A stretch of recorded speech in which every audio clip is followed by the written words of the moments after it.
তফসিল ঘোষণার পর দেশজুড়ে বইছে নির্বাচনী হাওয়া। এবার ভোট উৎসবে নতুন মাত্রা যোগ করেছে গণভোট।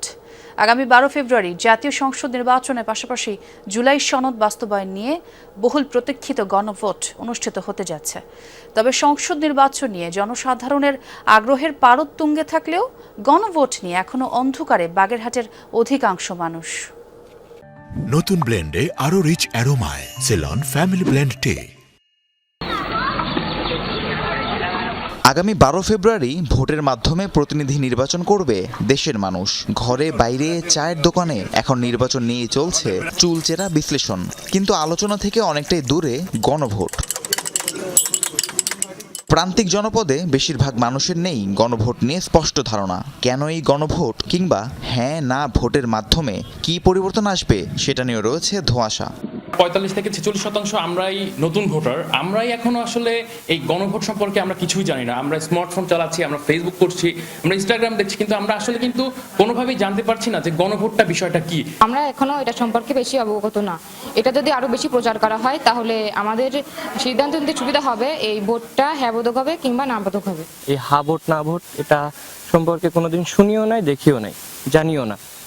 আর এটা উপকারিতা অপকারিতা সম্পর্কে আমার কোনো আমরা জানিও না, কারো কাছ থেকে শুনবো তারাও জানে না। জুলাই সনদের প্রস্তাবনা বাস্তবায়নে হবে এই গণভোট। 4টি প্রশ্নের বিপরীতে ভোটাররা দিবেন হ্যাঁ অথবা না জবাব। তবে প্রচারণার অভাবে মাঠ পর্যায়ে এর সুফল পৌঁছানো নিয়ে তৈরি হয়েছে শঙ্কা। গণভোট সম্পর্কে জুলাই অভ্যুত্থানের কি একটা গণভোট হবে, কিন্তু ওইটা আসলে আমরা বুঝি না। জুলাই সনদের বিষয়ে আসলে পাবলিক খুব একটা ভালো জানে না। আমি মনে করি এই জন্যই সচেতন করা উচিত প্রত্যেকটা পাবলিককে।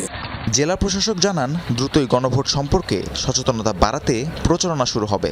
রাজনৈতিক দলের নেতারা বলেন, গণতন্ত্রের উৎসবে সাধারণ মানুষকে সম্পৃক্ত করতে সোচ্চার তারাও।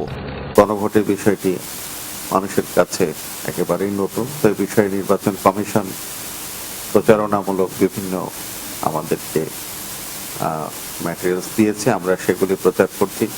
এছাড়া বিভিন্ন শিক্ষা প্রতিষ্ঠান, বিভিন্ন উপাসনালয় এবং বিভিন্ন সামাজিক সংগঠনের মাধ্যমে আমরা এগুলো ব্যাপক প্রচারের আয়োজন করেছি। আমরা অবশ্যই উদ্যোগ নিব। আমরা সাধারণ জনগণের কাছে এটি নিয়ে কথা বলছি যে গণভোট অবশ্যই আমাদের সবাই যারা জানে না তাদেরকে আমরা জানানোর চেষ্টা করছি।